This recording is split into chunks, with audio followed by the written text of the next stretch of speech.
Welcome to Bitcoin Live with the bigger picture. With me in the show is Siddharth. Welcome back, Sid. Hey, Jellyfish. Yes, what We the used to hell go was that? Jellyfish with you. Yeah.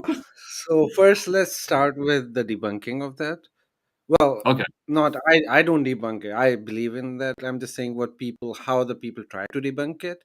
For example, Mick West, he came up with the first thing to come up with the story that's just a smudge. Oh yeah. And I'm Yeah. a photographer. I know that's not a smudge. I know there is a difference in the object on the screen and a smudge. That's not a smudge at all. Because Yeah. I've seen a smudge on my lenses, right? So they look like. So that's not what it is. Moving from one place to another, like it's a slow movement, but you can see that it's not staying in one place like a smudge should stay. Second, But they then this did Mick West actually say it was a smudge? well, I think he said that the second that it is like all the balloons kept together. Yeah. This is the one I know for sure he said that, but I think smudge thing definitely came out, and I think Mick West started it or someone from his gang. So the balloon, dude, that's not balloon. That's not how balloons move. And what are you talking about? They don't look anything like balloons. No. And the story is they were not visible from the naked eye. They were only visible in the infrared camera. Yeah. Yeah, you can't see it with the normal eyes. They were only able to see it in infrared. So something which is interdimensional. Not Yeah. I yeah. mean, so we only showed a little part of the video, and when you watch the complete 2-minute clip, and you take a little bit of time to really look at it, it's clearly not a balloon and it's not a smudge. Whatever it is, some people, I think I saw somebody say it looks like someone with a jetpack, a rocket pack or something, which, makes a little bit more sense. But, when you look very closely, it doesn't really look like a person either, No. if you ask me. Oh, And it no, is it's not it's a like a visual. jetpack at all. So I think it was Jeremy Corbell who released it, and they have been sitting on this video for over 3 years or something, and waiting Yeah. for the moment to release it to the public. And it has been verified by their sources. And if you follow Jeremy Corbell and George Knapp, you know that their sources are highly classified, high-ranking officers and officials. That they usually talk to. So it's not like just a video that somebody put together, using CGI or whatever.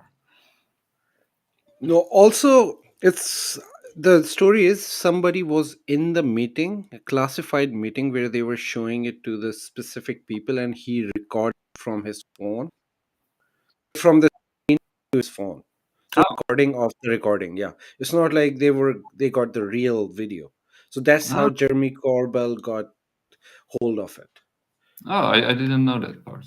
Okay. Yeah, yeah. So it's not like that's why the video is way more like worse than the usual one Yeah. because it's like part of a recording. Oh, but I'm really happy that they released it. And we're also going to talk about that's probably our very next subject is the skiff. So there was a skiff We'll go last there, year. but on Oh this yeah. one first. I just sent you a photo of a crop circle, Okay. Wait, I'll check. which looks like a jellyfish UFO. So Wait. this crop circle was discovered back in 2009, I guess, Yeah. and nobody knew what it is, right? Until now. Now I can see, like, yeah, it looks similar to this Yeah. jellyfish UFO. I have to. I might not be able to open it. Yeah, because I'm sort of. I had a technical No, it's issue before I went live, and I'm struggling with my browsers at the moment. So, okay. uh, That's fine. Yeah. but anyway, there are really interesting crop circles. Actually, crop circles are really interesting when you dive into that. There's There's a lot of fake ones, of course, but also some genuine crop circles that are really unusual. Also in the way they are made at sort of at the granular level, so to speak. How the grain or the fields are bent, which point towards radiation of some kind, and that the stalks, they don't really break, but they bend in a certain angle, and they're all bent in exactly the same angle just before breaking. So it's, you know, it's not just some guy going around or girl with a plank creating crop circles. And the person who tried to claim that he was creating that was unable to reproduce even one. Yeah. He Yeah, showed everything, like, this is how I do it, but then they asked him to create one and he wasn't able to reproduce like the exact thing, which shows like there's something big going on. I think he was a part of a cover. We have to do like a whole episode just for the crop circles, because there's some weird, like, one of them, oh yeah, this is jellyfish crop. Yeah. So I managed to do it. A video of, I don't know if it was from a drone or from some hill, but the crop circle appear within seconds. The field was there, and then they receive some kind of waves, and then they appear. So there are so many other things going on in there. I said you have to check your connection again. It's a little bit weak. But yeah, you're right. That's the other thing that I wanted to mention is they often appear overnight and in very short orders of time. Nobody sees anybody creating them, and of course the intricacy of some of these crop circles is insane. Like the amount of the accuracy of the geometric forms, shapes that they generate are really sometimes immense. If you look into that, it's, you know, crazy how complex they sometimes are. Yeah. Okay, now let's go to skiffs. Yeah, let's go to the skiff. So first, you know, for the people who have no idea what a skiff is, because I also had no idea what a skiff was.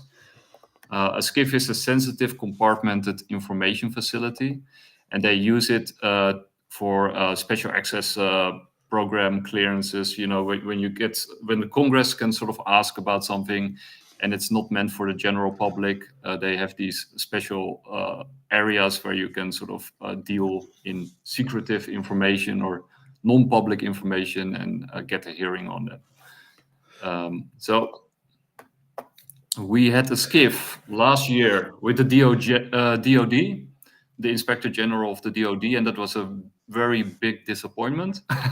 Yeah. It's like the biggest disappointment of 2023. Because basically nothing came out of it. And no, because also first there was like a big hearing of David Grush and two other like fighter pilots, and David Grush specifically asked for a skiff, and intelligence denied it.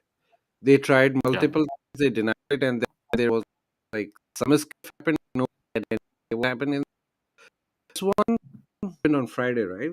Recent one. yes.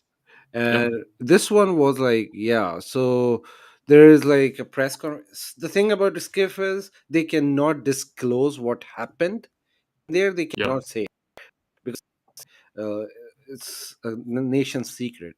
But then people start coming out and they said multiple things. And you want to play some clips of it? Yeah. Okay. Yeah, I'm gonna play a little bit.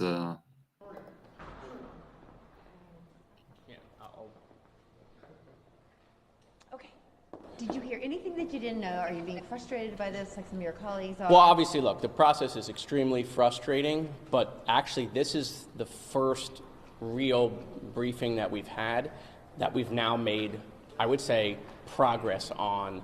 Some of the claims Mr. Grush has made in his complaint and some of the claims he provided to Congress. This is the first time we kind of got a ruling on what the IG thinks of those claims. And so, so this meeting, unlike the one we had previously when we did this briefing, this one actually moved the needle. Very good. So that'll lead to more public hearings? I think this one's going to lead to a lot of things. I mean, there's a lot of new questions and a lot of new areas to ask and poke in based on what we got in this meeting. Can you give us a sense of what? So we'll also link this one down below for the people who want to know more, because the whole thing is 19 minutes. But this was the skiff that was held with the Inspector General of the intelligence community. And of course, that person, which is basically the highest ranking person within the intelligence community, who sort of has oversight of the intelligence community, like the Inspector General of the DoD is the highest ranking within the Department of Defense. He was the one actually backing David Grush's claim when there was the hearing of David Grush, when he mentioned they were urgent and credible, the things that Grush said. So we were really looking forward to this skiff, and yeah. So what is your takeaway? Because you saw the whole thing, right? Yeah. So basically, the conclusion of this skiff is like they're gonna have way more here. So this one is like opening the bottle can, open the bottle. Now they're gonna drink the whole Kool-Aid from here. So what we're gonna see, a lot of things coming out. I see two kind of impressions. Like there are seasoned like tamed over here, and the lady, I forgot her name. Yeah. Anyway, Yeah, this one.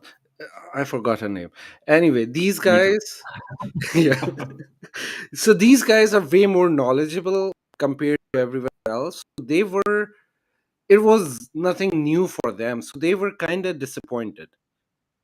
But Yeah. the new senators who were not knowledgeable about the UFO hearing, they were like shocked, and they were like, "Yeah, we learned something new. It wasn't a lot, but it was something new."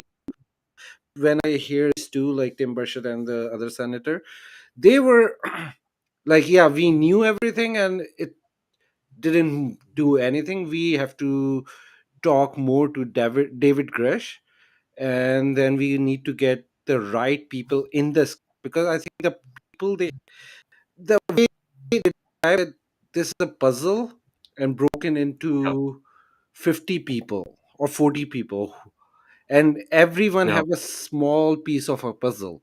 So if they want to get the right answer, they need to get the right person, otherwise they won't get a piece of the puzzle.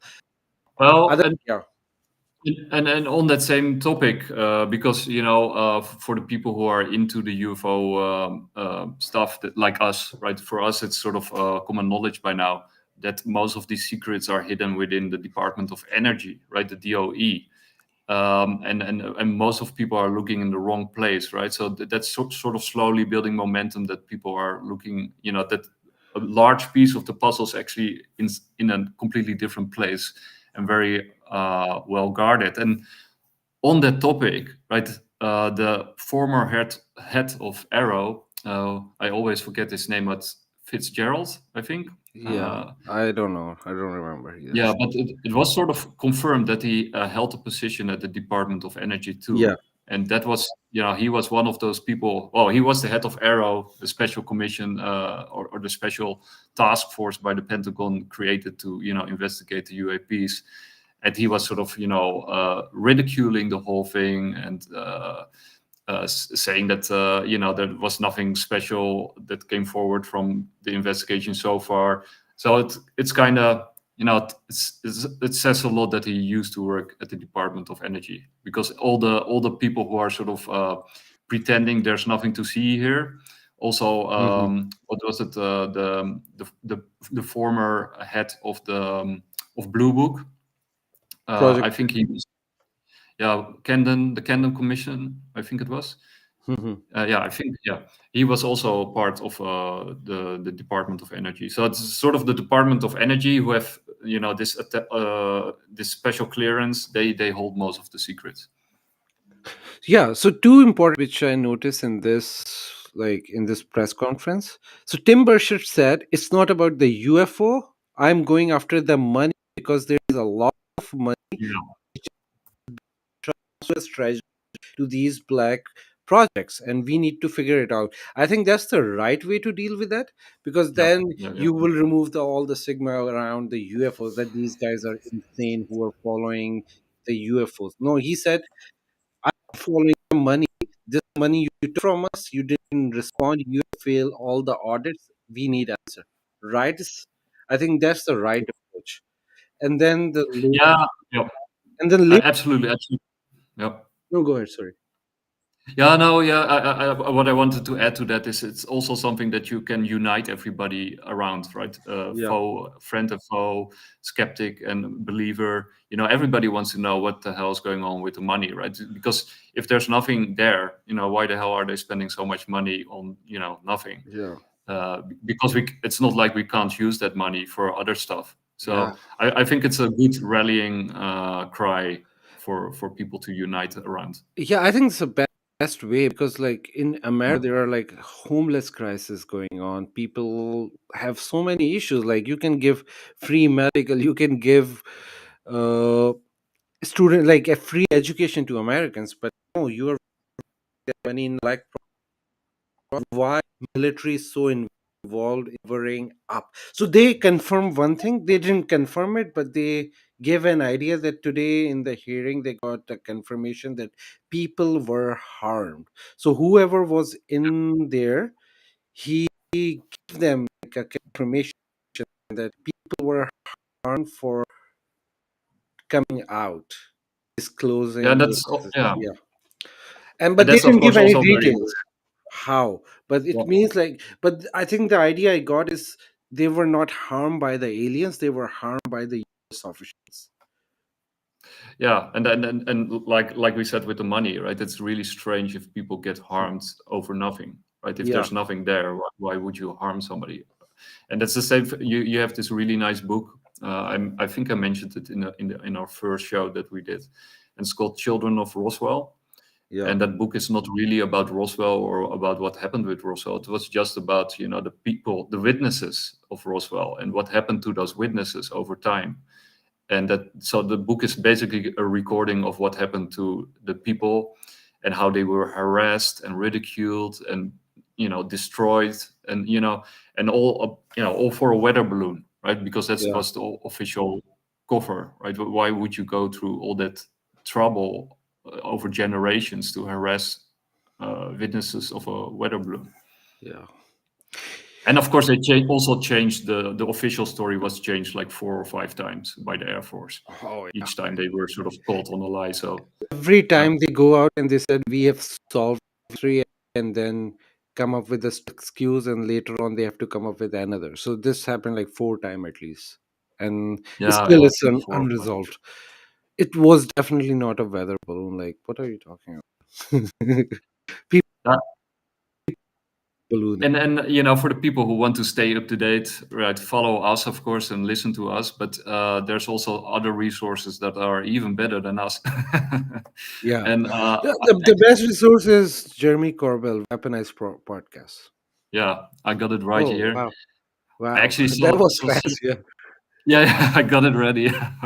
Yeah, so Weaponize is really good.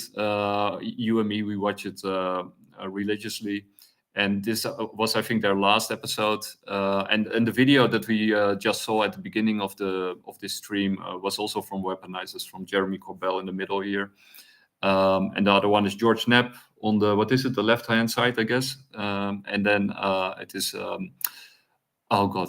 Now forget his name. That's pretty bad. No. Wait, I'm gonna click it a little bit smaller. I never forget his name. Richard Dolan. Oh my God. Dolan, I'm yeah, deeply Richard ashamed Dolan. of myself for not. He's a big name, yeah. Yeah. I always mention Richard Dolan. So I'm actually a Yeah. big Richard Dolan fan, but I had a blackout.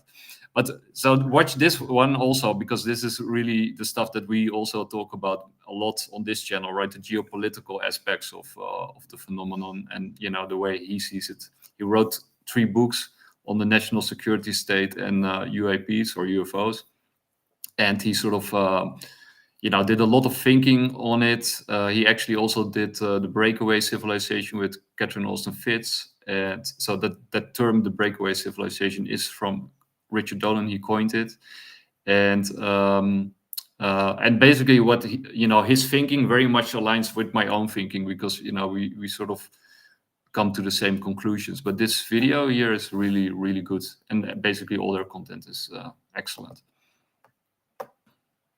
Yeah, so that's what I wanted to say about that. And oh yeah, well, don't confuse Richard Dolan with Richard Doty, because that was like a psyop. They have a very similar name, but that was like an agent planted in the UFO community to give misinformation. He is not the same person. oh no, Richard Dolan is like a hardcore. Yeah, he's a He's a serious man. But historian. By the story with Richard Dolan was that he wanted to investigate the UFO thing when he sort of did his study, and he thought it would be like a few months' work, and then it turned out 30 years work. Like, he's still in it, yeah, and it's probably the biggest thing he ever investigated in his life, right? And I totally agree with that. Yeah. Yeah, I'm also searching for something else while we're talking. I'll tell you one more thing. So the female senator, I feel so ashamed that I forgot her name. I try to remember it so many times. Anyway, she mentioned one thing, to focus on the terminology these people are using. And then she gave an example of that David Grush is always calling these. He's not calling these aliens extraterrestrial. He's calling them interdimensional. Yeah. He have used that so many times, and they specifically asked him, "Are they extraterrestrial?" He said, "No." He denied it and say, "No, they are interdimensional." So that's tied up with the jellyfish thing, which is also not visible from your normal. It was visible on the infrared, and that shows that there is more link of interdimensional than interstellar. Secondly, for interstellar, if a UFO coming from outside the solar system, so many people will see it coming, because there are so many, and every country, like 200 countries or 193 countries, whatever the number is, every country in every city they have a telescope in major cities. So everyone is watching a sky.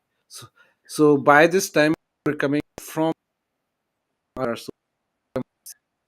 from any other planet. So the theory that they are interdimensional being is way more possible. Yeah, personally, I'm of the opinion, right, that that's probably all of the above, right? I wouldn't be surprised if it's if there's also stuff like that happening.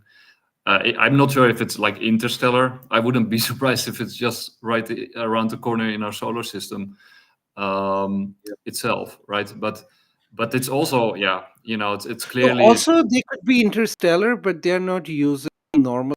Yeah, that's true. Yeah, true. That's to way of travel. Anyway, so far away, our space, like just going out of our solar system take years, just from our solar system. In 1979 we sent Voyager. It just left our solar system. How many years? It's 50 years. So even, and then no matter how fast you're going, it's gonna be very slow. So the best way to travel is not through the space, is through time. Yeah, and then what other people also have said before is like, we tend to think of ourselves as super intelligent and at the pinnacle of technological development, but that's of course totally untrue, right? We're just stuck at a specific point, and there's probably way more advancements to be made, both in science and in technology. So it's really ridiculous and very arrogant to think that we know everything about everything, and that we know that it's impossible to travel here based on our current understanding of how things are. So that there might be and technology. that led me to go back on the ancient history, where they are openly talking about all the portals. They were opening Yeah. from one place to another so easily. I think that's the right way to do it. We just, because our science is so narrow minded, that we just stuck in this Newtonian or Einsteinian world. But I think Yeah. there is more to discover. I think we have to go and look beyond, find a way to open the portals. By the way, I also opened somebody else that you should follow. He is one of the co-hosts of Need to Know, and that's Ross Coulthard. And he has Oh yeah. he also has a Twitter feed, and the Twitter feed of Ross Coulthard is a must, absolute must if you're into aliens and UFOs, because he's always breaking stuff on this field, and he's very credible. He worked for 60 Minutes, broke many important stories throughout his career, and he's now hell-bent on UFOs. Yeah, So Ross Coulthard is the one who broke the story of David Grush. So yeah, very important source. And there's many others, right? But I think those two, if you start there, that's really amazing work that they do. And this was the one that I wanted to show actually, to sort of corroborate what we were talking about. This Jim Semifan, of whatever his name is, a former CIA official, says that you can take what David Grush says to the bank. Now, I'm to be honest, I'm not a big fan of CIA agents or former CIA agents, because they're sort of prone to lie a lot. So yeah. So I'm not sure if a CIA agent says you can take this to the bank, that you should take it to the bank. Yeah. Or I'm also not a big fan of banks. Exactly. So it's probably but take it for what it's worth. It's he's basically saying that Grush is telling the truth, and Yeah, but also, like, whenever CIA endorse something, I'm very skeptical of that thing. So yeah. And so because this is a sort of general update on UFOs and UAPs, because we've been out of it for I think 3 or 4 weeks, and I've been maybe on more. vacation. Probably 5 even. So I was actually a little bit out of the loop, but I had some time to read, and I'm gonna drop my background here, because if I do it with the background, you can't see it.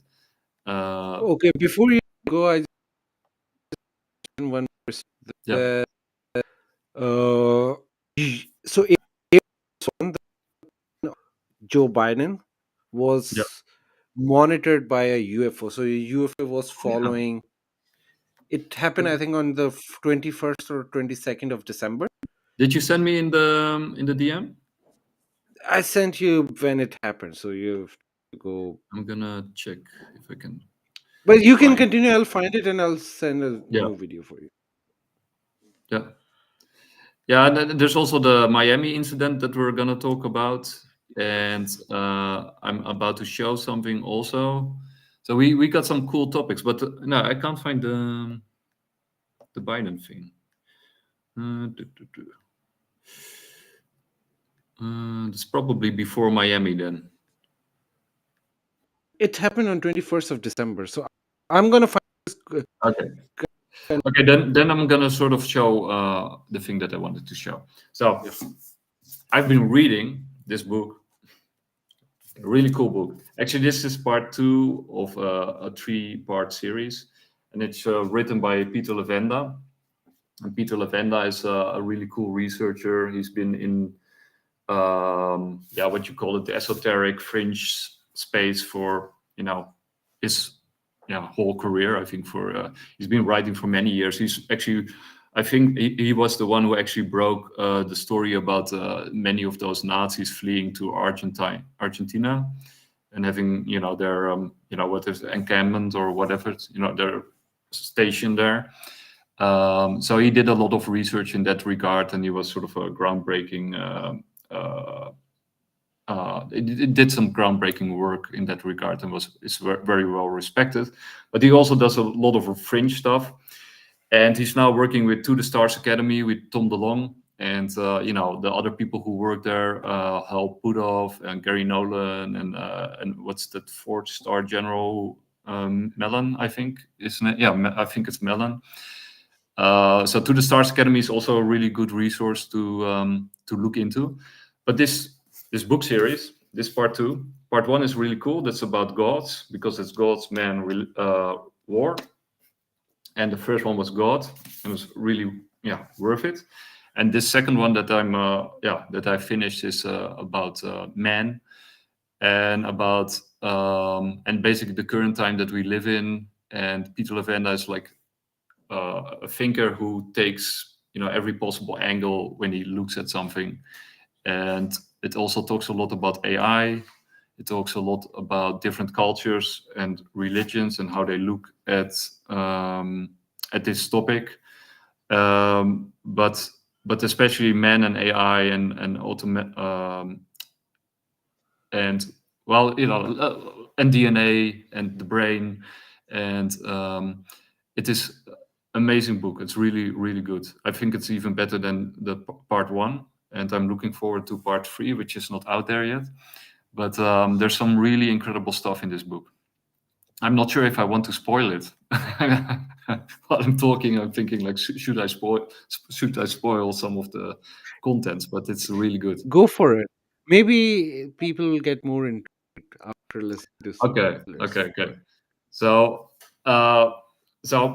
one of the things that I had no idea about, but you know the I Ching, right, from China. And so the I Ching is it's sort of how I'm gonna.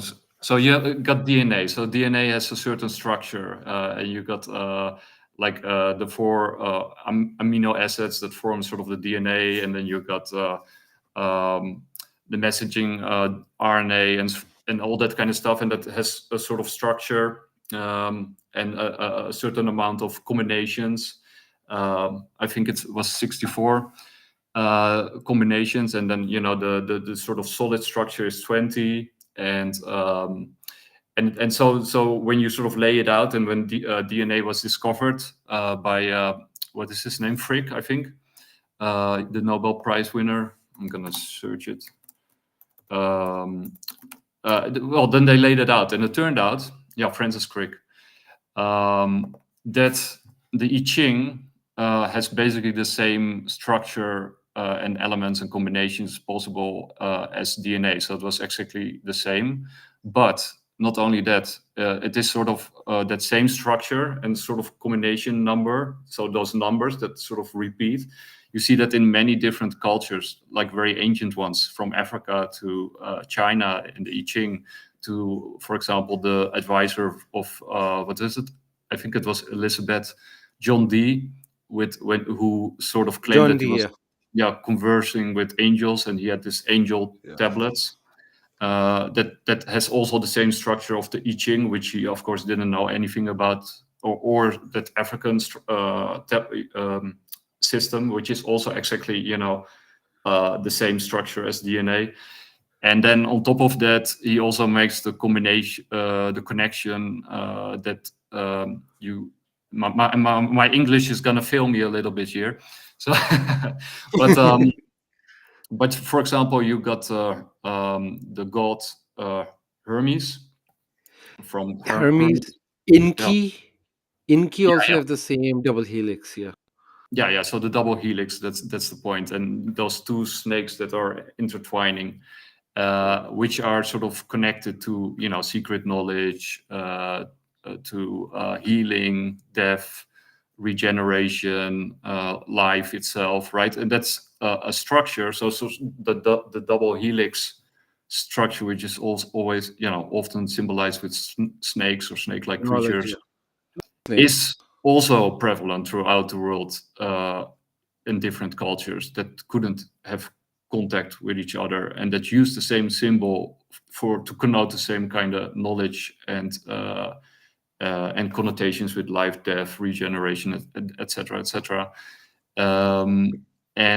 And that is a symbol, or the shape, the double helix, is actually something that you don't normally see in nature. Like there's not something in nature that has that structure, except for DNA, right? So, and he goes into how life was seeded, because you got the Panspermia ID, which is quite prevalent right now and promulgated by a lot of individuals.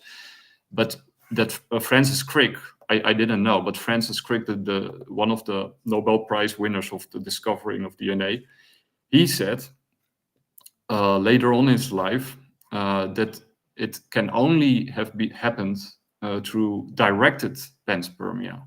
And he never wavered from that position throughout his life. I'm not sure if he's still alive. I think he's dead. I think he's dead, yeah, he's dead. But so, and then, and that's based on the fact that, you need sort of panspermia to run through the permutations to create life. And it couldn't have happened on this planet because of, the number of permutations for it to randomly happen would be, would be bigger than the universe itself. Plus, there's this sort of element in DNA. I think it wasn't, one connected to one of the amino acids or whatever, that is so rare on Earth that it has to have come from somewhere else. And but it's also directed, so he thinks there's an intelligence behind it to have seeded it on Earth to make it happen.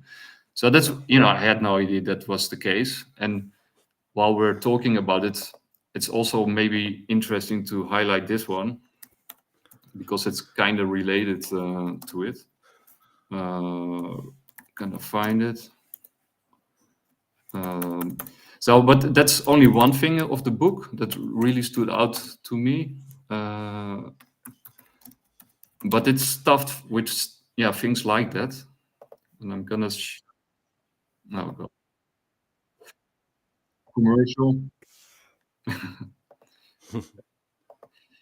I want to show a little bit from this. I think it's okay, so it's sort of connected to what we're talking about. Okay. You're going to Photoshop this, make me look like Chris Helmsworth at the end, right?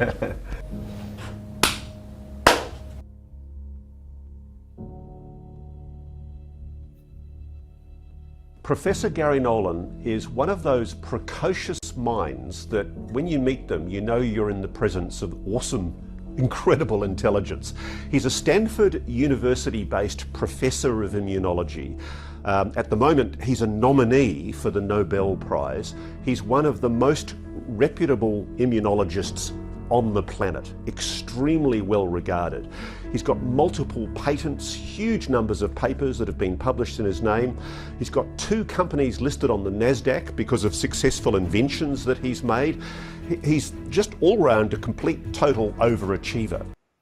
So I don't want to spoil the whole thing, nor do I want to get into trouble. But this guy, he works with To the Stars Academy, Gary Nolan. And in this interview, which I'll also link down below, which is super interesting, I recommend you to watch the whole thing. He sort of explains that he not only believes in UFOs and UAPs, and that he has had his own experience with them, and that it has sort of fascinated his whole life, and that he, has now put his whole career, like Avi Loeb, in sort of the service of searching or diving deep into this topic and getting to the bottom of it. But basically he's saying sort of the same things as Francis Crick, or that he's looking at these biological markers that happen when people have an encounter, or at least certain people have an encounter with an UAP, because you have this UAP experience. There's often sort of some kind of radiation involved, it seems. And that sort of leaves a trace, biological markers on the genetic level, on the neurological level, and of course in a psychological sense on these experiencers. So that is something that he's sort of researching, and that's also in this book, by the way, because that's why I came to it. So Gary Nolan's research, not of course the whole research, but some of his findings are also in this book. And that is very fascinating. very, very fascinating stuff. Yeah. So check these books out, because Peter Levenda is really good at thinking outside of the box. I think he's one of those incredible thinkers who sort of can lay connections in the most incredible, diverse ways. And he's also humble. So he's not saying like, this is it. He's not saying I know everything. He's basically saying I know nothing, but these are the sort of the leads or the strands to pull and to to continue your own research. And he's just putting it together and painting a picture and saying like I'm not sure, like with the double helix and the I Ching that I mentioned just now. He's not saying like this is a fact and this is DNA, but it is kind of remarkable that this sort of scheme is exactly the same. Like there's a it's a coincidence, but it's a really strange coincidence. So he's pointing out the strange coincidences among many other things. Yeah. Yeah. Well, yeah, people should go and read it. I will check that out too. Also, the UFO thing of Biden, I just sent you on DM. Thank you. It's a new, so it was all over the big this story, so New York Post, and then there are like different videos. We're not gonna play. People want to go. I'll just show the New York Times article. So the story was they captured a UFO following Air Force One and then zoomed out. Oh, cool. It circled around and then like not zoomed out. It's just like very, very fast. So it was all over the news, and then Christmas. It happened on Christmas time, right? So nobody actually noticed that. Yeah. So this is the story. Yeah. Oh, yeah, okay. Yeah, there we go. It's yeah. You see it in the picture, or at least you see something. He's actually pointing at it. Yeah. He's pointing it at. Yeah. No, this is the photo is, but this one. And on the side, you see there is like a UFO, the right side on the screen. Yeah. Yeah. You see the really UFO cool. video. Yeah. Yeah. But this is the first time it happened with the president of United States. So that's like a very big news. Yeah. That's really cool. And we also did the show on MH730, right? Which is also connected to this kind of stuff and perhaps alien reverse engineered technology. Similar, right? Like they have like the spheres circling around, and I wish I have done the same thing to Joe Biden. Him disappear. Or would be in a better place. But well, they didn't want him, so they circled around him and forget about it. maybe that's just a warning to him, like retire or we're gonna take you out. Yeah. They did a quick body scan and they thought like, no, this is a waste of energy. Yeah. But just imagine the panic in the world if Joe Biden's plane disappeared like that. Well, one of the things that an hypothesis that I've been sort of toying with is the fall of the Roman Empire. It happened in stages, but one of the final stages when the Roman Empire was so much weakened, and for the people who don't know, read the book The Collapse of Complex Societies by Joseph Tainter. Is like an excellent examination in why empires come and go. But Martin Armstrong, who also does a lot of historical research, he loves reading history and he's very knowledgeable about history. He pointed out that in the final the final blow to the Roman Empire was actually when Emperor Valerian was captured by the Persians. That no Roman Empire was ever emperor was ever captured by the enemy, and when that happened, it sort of collapsed all the remaining faith in that society because it was already weakened and fragile and sort of waiting to fall over. But when the emperor was captured, Valerian, that was sort of the final blow, and the whole thing fell apart. So I wouldn't be surprised if something like that happened in this case too. But the thing about Roman Empire is they were turned into a Catholic church.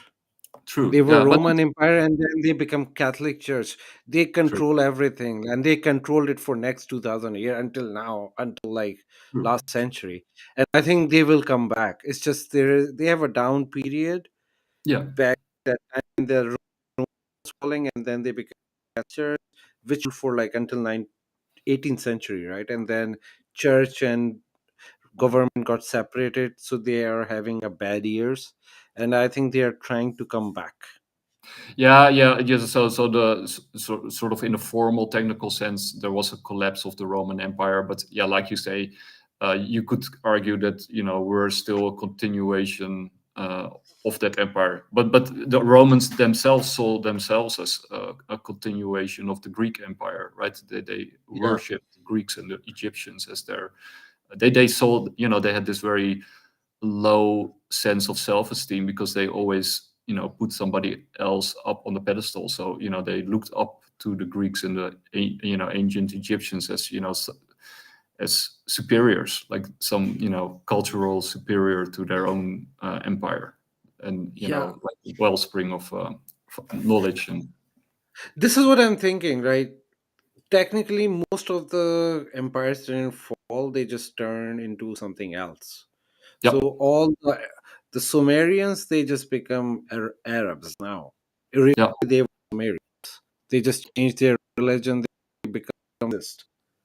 Yeah, that's true. But when you sort of read the book from Joseph Tainter, and the research that he's done, and he's crossed the world and compared many different cultures and empires and civilizations, from Mesoamerica to the Harappans in India to whatever. Harappa is in Pakistan. Oh, sorry. Yeah. Okay. But yeah. Okay. But that general area. Yeah. I don't want to insult anybody, but Yeah. No, it's funny because the whole thing called Indus Valley Civilization, yeah, yeah. I know. and the name India derived from Indus Valley. But the fact is, Indus is not India; it's in Pakistan. That's why Yeah. they're trying to change their name from India to Bharat, because in Indus River has no connection with India anymore. Pakistan should be called India anyway because they have the Yeah. Indus River. Well, and they used to be part of India, right? Yeah, it used to be, yeah. Right? But I Yeah. visited Mohenjo-daro, which is like a part of the of Indus Valley civilization. Yeah. So at the bottom in the province Sindh, they have Mohenjo-daro, and on the top they have Harappa, and they were Mhm. like very close, like very good going on. Yeah. They have a very good, strong connection with Sumerians. So it's like 4,000 year old civilization when Sumerian was ruling Iraq, and they were in India, not in India, it's like industrialization. So they had like really good, strong connections with each other. So people are saying they were disconnected. No, there's like strong signs that they all were connected. And the funny part is they found a mummy Yeah. in this well which had cuneiforms on it, which Okay. shows this is like a crazy thing to say because mummy is like Egyptian technology, Yeah. cuneiforms is Sumerian, and they were found in this valley. So you get the connection between each other.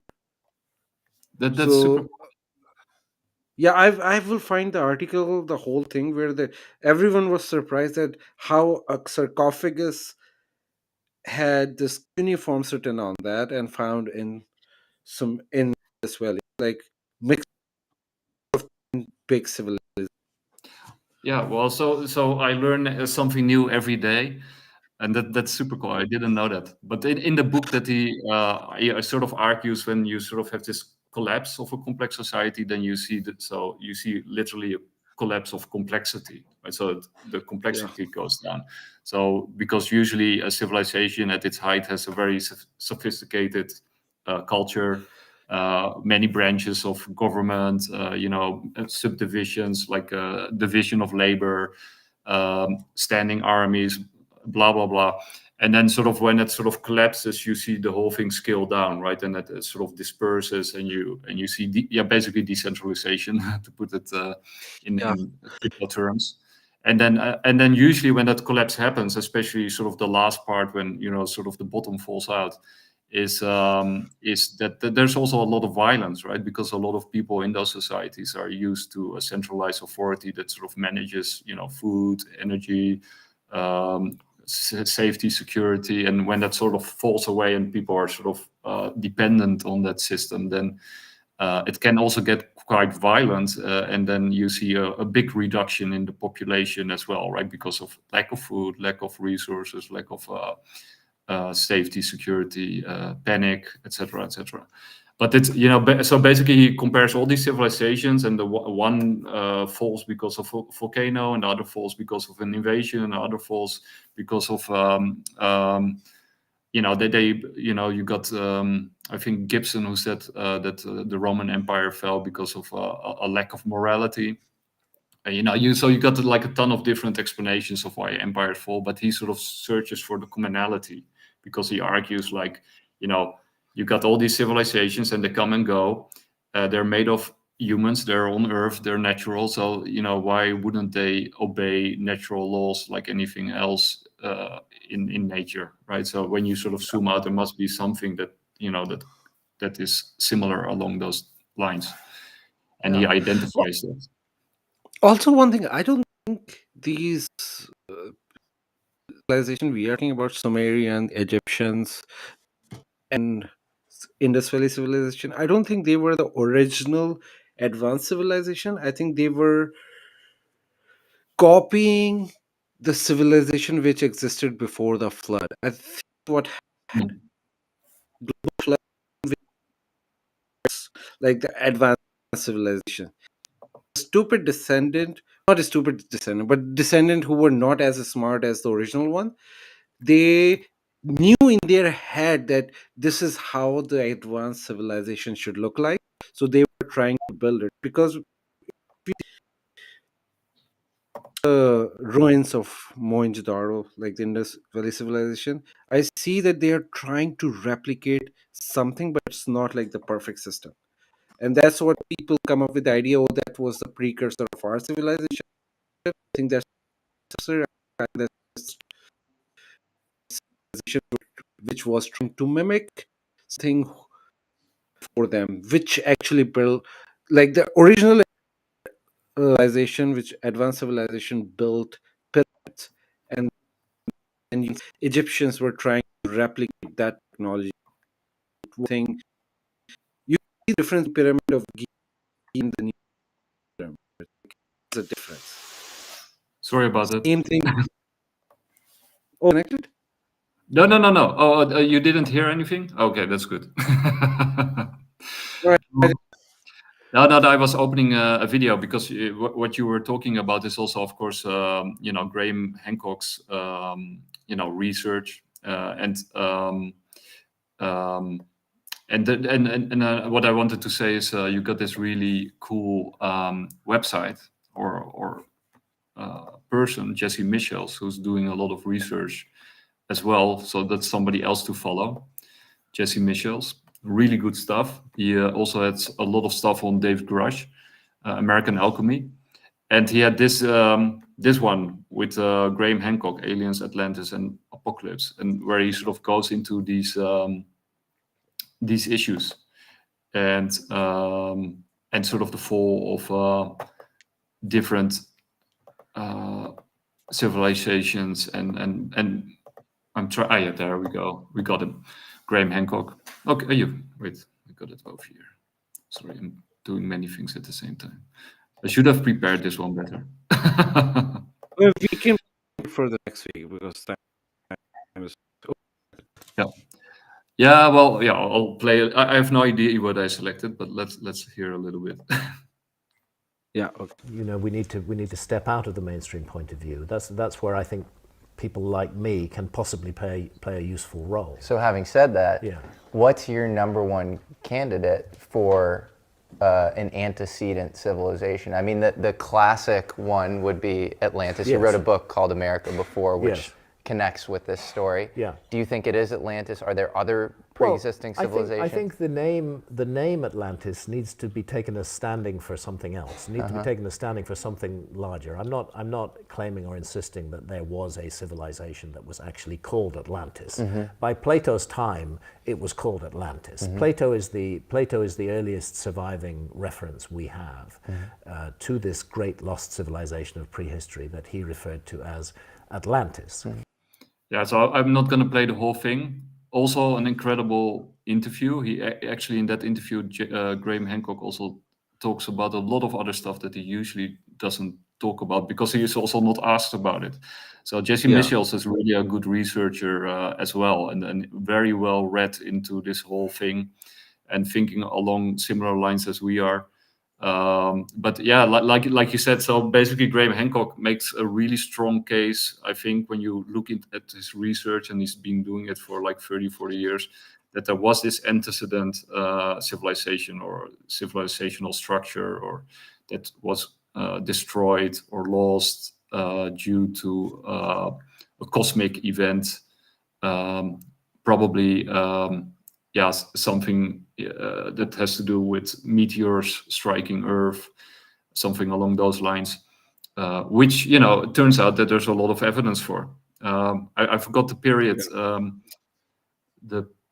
I forgot the period's name, but there was this period, and that's like in the Earth layers, you can actually see that there was a catastrophic cosmic event that struck Earth around 1200. 12,000 years ago, I should say. 10,000 years.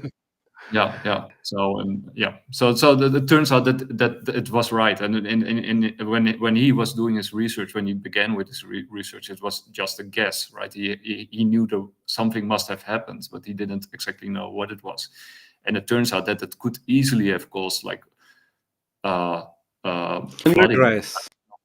Yeah, like huge floods covering, large parts of Earth. But that time period is called rise. Oh, okay. Yeah, we'll link it down below. Yeah, I used to know it by heart, but it's been a while. Yeah, it's been a while. But it's also in his Netflix series, so also watch this Netflix series. Yeah. Also, back to I was talking about, like, the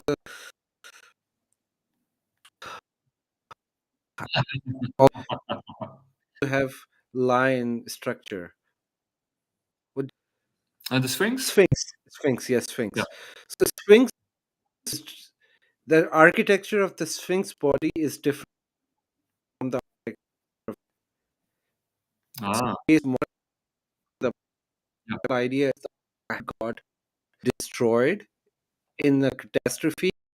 A new civilization, which were the descendant of origins, the pharaoh's head on top of the original structure, which was only the Leo, the face of the line. That's true. Yeah, sorry, I turned off my sound because I didn't want to get the sound in between our. Yeah, but you're right, and I think we mentioned it before that there was also, the rain, what you call it, the erosion. So you normally in the desert you get wind erosion, so that is horizontal, of course, but it turns out that the Sphinx, or that area that the Sphinx is in, is full of rain erosion, which is vertical. So yeah, that shouldn't be. And I think it was Robert Temple, or the person who worked with Robert Temple, who did that research, who was like a real archaeological serious researcher, who sort of showed that to be true. And then, if that's true, then the Sphinx must be like 10,000 or 12,000 or maybe older even than sort of the official record is. I think it's like 2,000 years old. No, 5,000 years old, I guess, 5,000 or 6,000 years old. But it should be like double that length. Yeah, either it's 12,000 years old or 30,000 years old, because they are mapping it with the constellation of Leo. Yeah. So Yeah. whenever they built it, the sky had the constellation be minimum be 30,000 or 60,000 whenever it was. Yeah. So no exact time frame.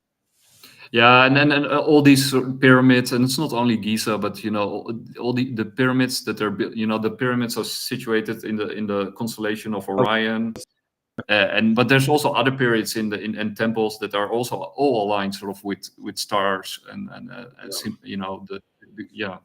the cosmic. So basically the ancients, for whatever reason, were hyper obsessed with the star systems and stars in a way that we aren't yet. But Yeah, the argument is that they were obsessed with it because they were destroyed by it. So they were sort of kind of tracking why it might happen again, right? So that's no, kind this of is something. Sorry, this is something very interesting because no matter how poor lifestyle of people are, they were focused on one thing: map stars. yeah. Like they were building structure, mapping stars. Like there is something really important which we Yeah. have forgotten. We need to find that out. We need to come out of this narrow-mindedness. What we were so obsessed with this mapping of the stars. Like even Yeah, in the because Easter Island where they had nothing and they were those megalithic structures. Yeah, because sort of the official explanation for their obsession is they didn't have television, so the next thing is looking at the sky and then being amazed by the beauty, which is true, right? I mean, of course, if you didn't have any distractions and it turned nighttime and you saw all those stars came out and you didn't have light pollution, then now clearly you would be fascinated and intrigued by sort of the stars and their regularities and patterns and stuff. But the degree of obsession and sort of the amount of work that they put into their pyramids and these holy structures to sort of track and align all these things speaks to more than just like fascination, right? There's more going on right there. Yeah. Also, why we have pyramids everywhere on Earth? If it's like Yeah. it's like similar structures, similar gods as well. Go Yeah. find like gods of different religion we're talking about. Yeah. A lot of the eyes look very similar. Like remove Hinduism out, but like if you go in the original Australian or New Zealand religion of their like native people, and then you match it with Alaskan, have the same. Yeah. Like David, what was that? David Wilcock talk about blue avians, like bird-like creatures, bird-like Yeah. gods who used to communicate with a lot of natives in America. So Yeah, there is like and a lot of similarities in there. and then there's a lot, similar gods have similar functions, and you can sort of explain it away again, like because they're human fabrications. So because humans are the same everywhere, so they come up with similar kind of things. But the similarities are quite striking, Different. right? It's not. No, It's no, no. not I'm just just humans. Their yeah. That experiences are different, but why the hell am I? But that's yeah. important. Yeah, and it's not just coincidence here or there, but it's almost like the entire structure is like the same everywhere, even though it's sort of different. But it's you got a cultural interpretation of the same thing. We also want to mention this before we sort of end the show. You brought this to my attention, and I think Yeah. this is a nice thing to close with. It's the Miami incident, which you probably know more about. I tried to look into it, but I didn't have much time. But the story is in this video right here. You can see this figure walking, which supposedly is a very tall, interdimensional being that was Okay. yeah Let me located start there. with it. This video is a hoax. Yeah. How I know? Look at the people on the bottom, like on the bottom left. Yeah. Think normally, if a creature just walk, first of all, be pointing their gun thing. Secondly, people won't be just scrolling. I think that's just like a shadow of multiple people, and the quality of the video is bad. It's just causing the illusion of viewers that this is a being. Otherwise, you can see like they're just walking normally. No cops is out and everything. Like, what the hell?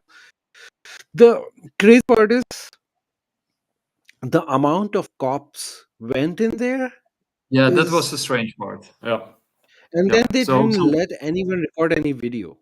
That's even yeah, worse. Like, why? so that's the strange part, right? I mean, whatever happened, and it doesn't have to be a foot long alien or 10-foot alien, but something was going on, because they did I send know what's going on.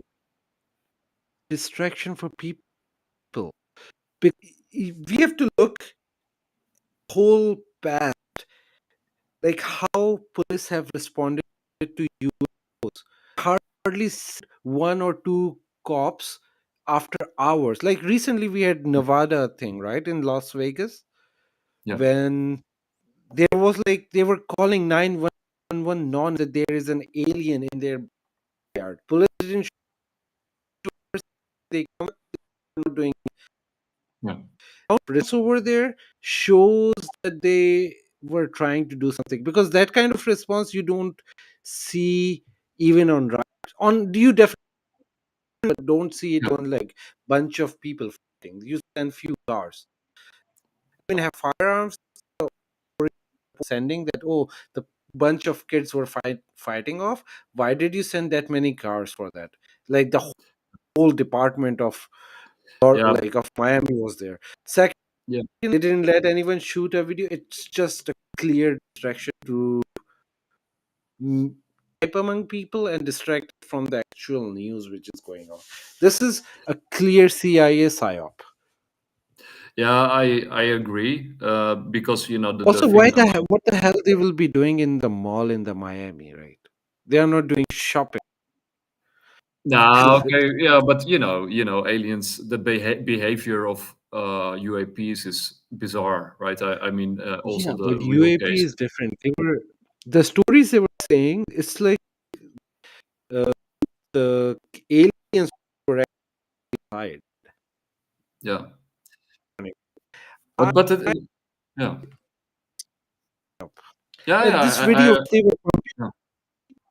I can easily see that it's a psyop, because the people around it are walking, and why don't people are analyzing that if I see an alien just like few feet away from me, I'll run.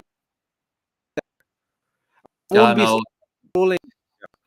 Or if but either one side or other side to record, that could go any, like if I see alien walking, either I'm recording, or if it looks uh threatening, then I will run away. But I won't no, just no, stroll. yeah. I agree, but so it was corroborated that the whole police department went there, and that there were no videos allowed. So those two things actually happened, right? Because many people reported on it. There's many videos on that. But what actually happened? Yeah, there's like very there's not good sources about what really happened, and so this came out, and it was probably CGI or whatever.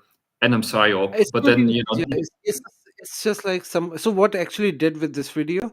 They flipped the original video and then reduced the quality, which gave this illusion.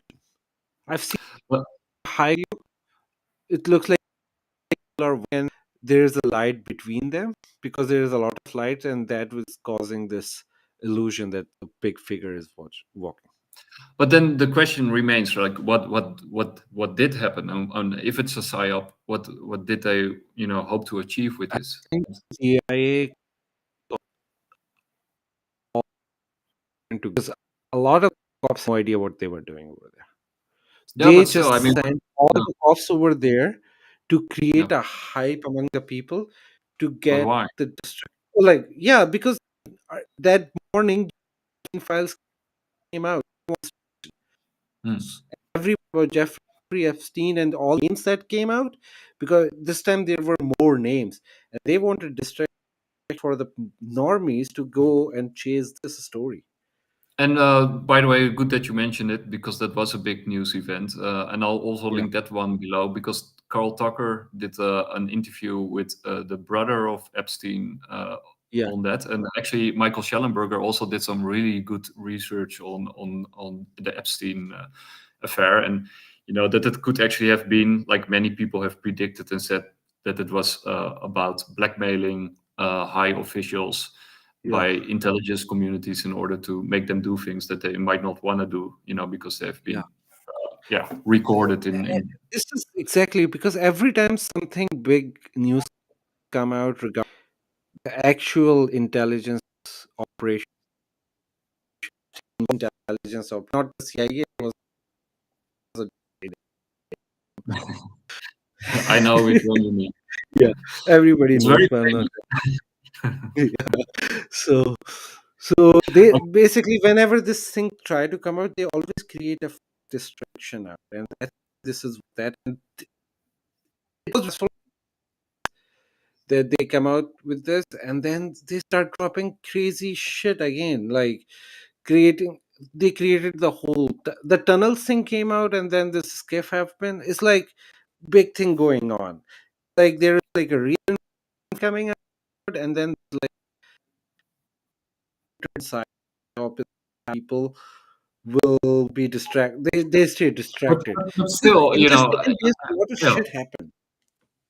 Okay, A lot okay, of but shit you know, happened in 10 days. true. Okay, I grant you, but still, right? It's kind of a fail. If that's the case, right? If that was their true intention, it was kind of a failure, right? Because you know, so first of all, who are the people that you're distracting? Well, those are the people mostly from the UAP field, right? Because the other people are not even, you know, registering this stuff. No. They are not distracting. And then UFO people don't shout Epstein in general. They always talk about UFO. It's the normal people who gives a shit about Epstein stuff, and they got distracted with that stuff. They are but trying were to they distract really, right? Because we weren't. a lot of people.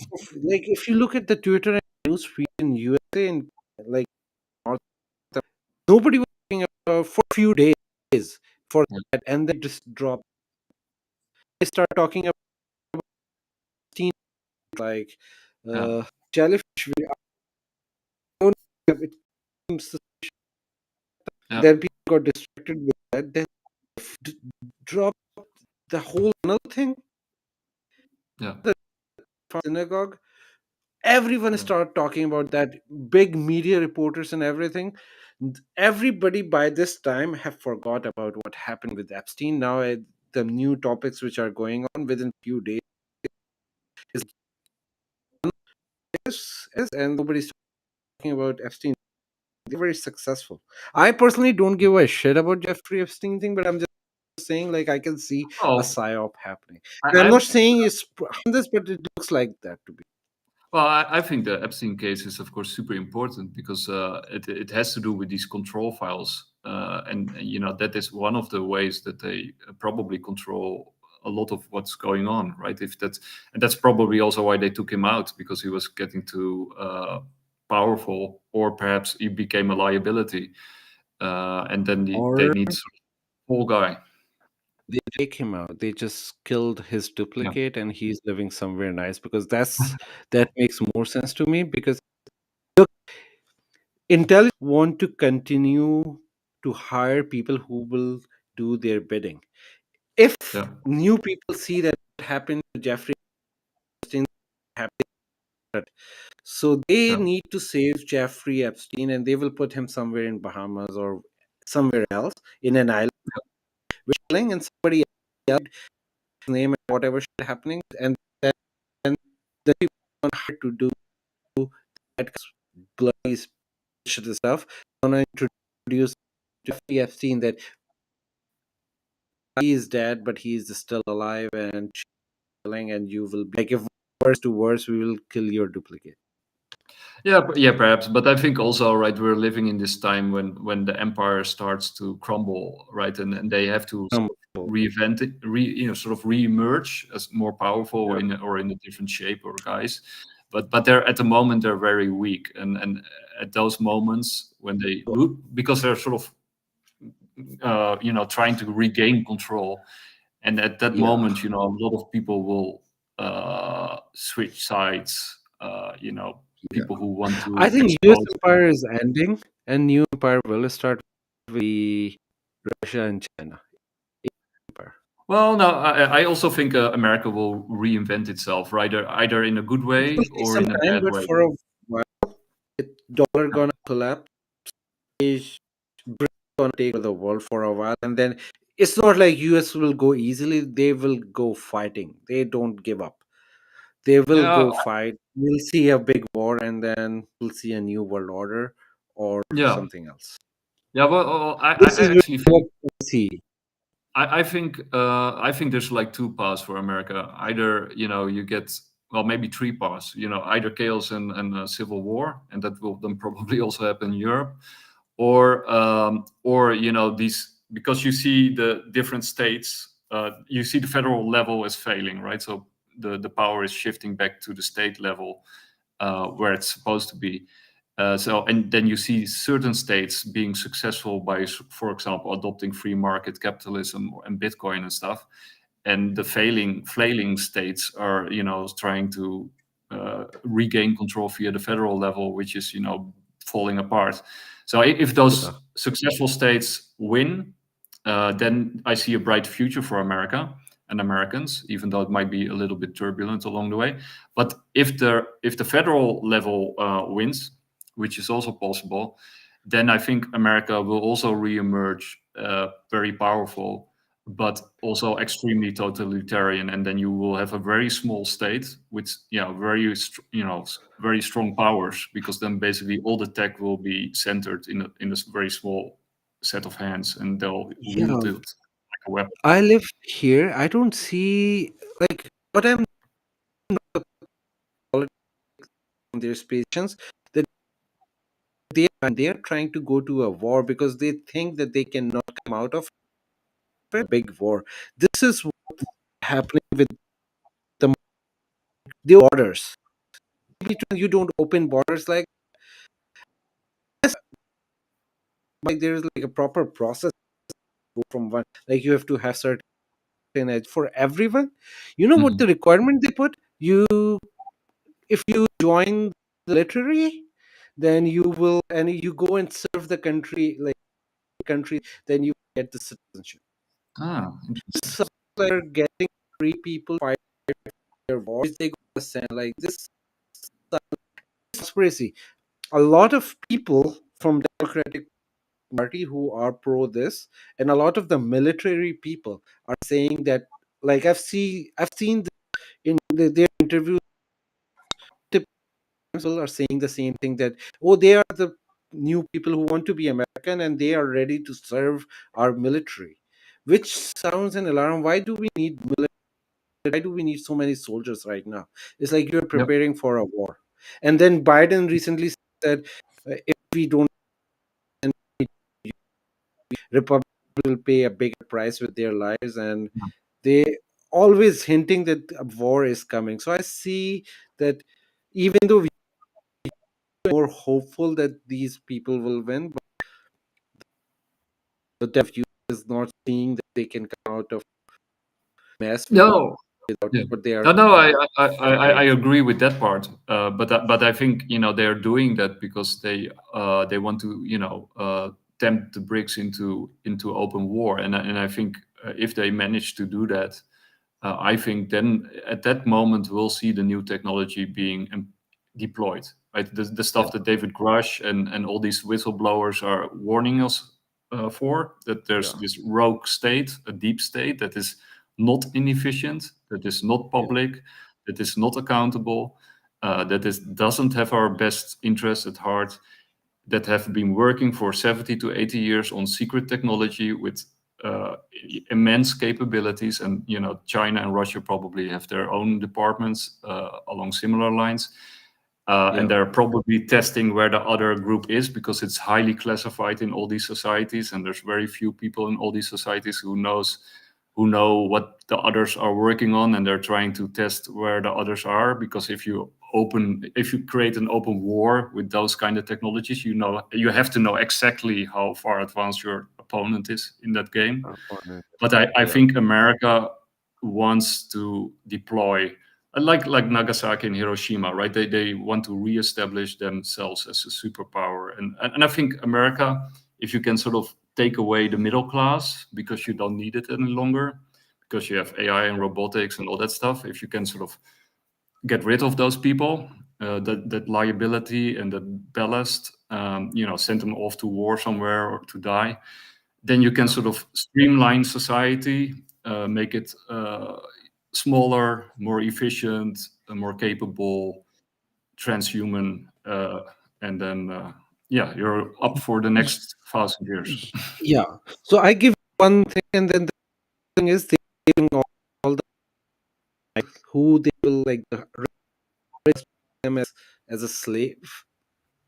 Yeah. And yeah, send less all the resource. current Americans, like the people who are American, who work, middle class Americans, they will send them for war. Drop them. They are the citizens. Responsibility.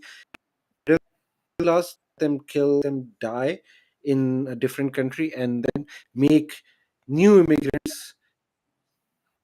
Use them as a servant. Yeah, that too, and also what I think is, in America you have the Second Amendment with the firearms, and they keep trying.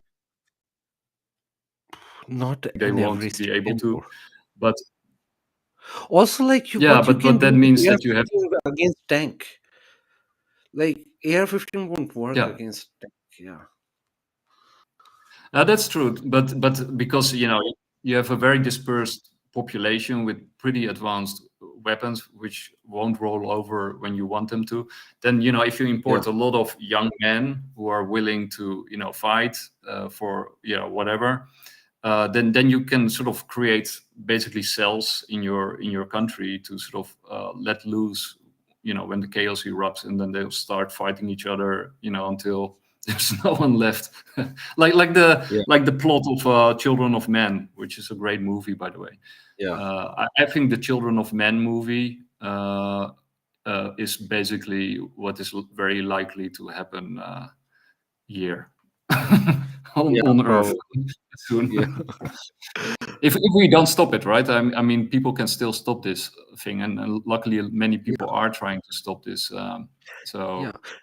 First, we just need to identify the problem, what happened, because so much shit going on. Realize people are there. It's going on. It's not as simple as they want you to see. There's a puppet master who is trying to do something crazy. So you need to recognize it, or nothing is happening and we are just paranoid. But at least consider both things. So I want to sort of end with this, and then because we're way over time, but we have been away for so long, so it's okay to be a little bit over time, and it was a lot of fun. So we're talking about basically conspiracies and this pure speculation and do your own research and stuff. But if it's true, then there's like a small cadre of people, a rogue state, a deep state, or whatever you want to know. So how are they able to do what they do? And we already sort of mentioned the psyops by the CIA. And I want to play this video to sort of give people sort of an idea about this stuff, which I just came across today, which is really fun. Okay, here goes. Have you ever heard of a game called Werewolf? No. Everyone gets a piece of paper. It's either got villager written on it, but two have the word werewolf. Someone runs the game to make sure no one's cheating, and they go, okay, it's nighttime, everyone close your eyes. Werewolves choose someone to kill, and the werewolves go. They say, okay, everyone close your eyes, it's morning time, open them again. During the night, Francis was killed. There's then a conversation, and this is where it gets interesting, between all the villagers and the two werewolves over who the werewolves are. Then at the end of the day, the villagers have to decide who they're going to kill, and they say, well, we're going to kill Constantine. It's revealed by the person running the game, I'm afraid Constantine was a villager. And the game continues. The villagers win the game if they kill both werewolves. The werewolves win the game if they kill all but two villagers. And the werewolves usually win. The game was invented by a student of sociology in Russia who wanted to prove his thesis that an uninformed majority will always lose a battle of information against an informed minority. So that just shows when you have hidden information, you can completely manipulate a large group of people. So That's the CIA. Oh yeah, wow. This is exactly my point was. It's just better elaborated in that way. I am so impressed the way they explained it. Like, yeah, you need to get informed, you need to know. Otherwise, it doesn't matter how you are. And on that note, Don't care let's about time. You have to be careful, guys. yeah, that's true. And on That's true. that note, let's end Let's this. end the show. It was a lot of fun. We'll link everything down below, and there will be another episode probably in 2 weeks' time. I'm still sort of working on the schedule because we have a lot of new shows, so it's sort of difficult to juggle all these balls in the air. But we'll probably in 2 or 3 weeks' time we'll have another show and talk about all the new stuff as they occur and develop. Also, one more thing. I'm just finished with my new piece, so it'll be coming out. Free copies. You'll just keep an eye on my feed. Yeah, we'll also link that below, and yeah, send it to me, and then I'll also repost it. Awesome. So it was a lot of fun, Sid, and to everybody watching, thank you for watching, and hope to see you soon. Take care. See ya. Bye.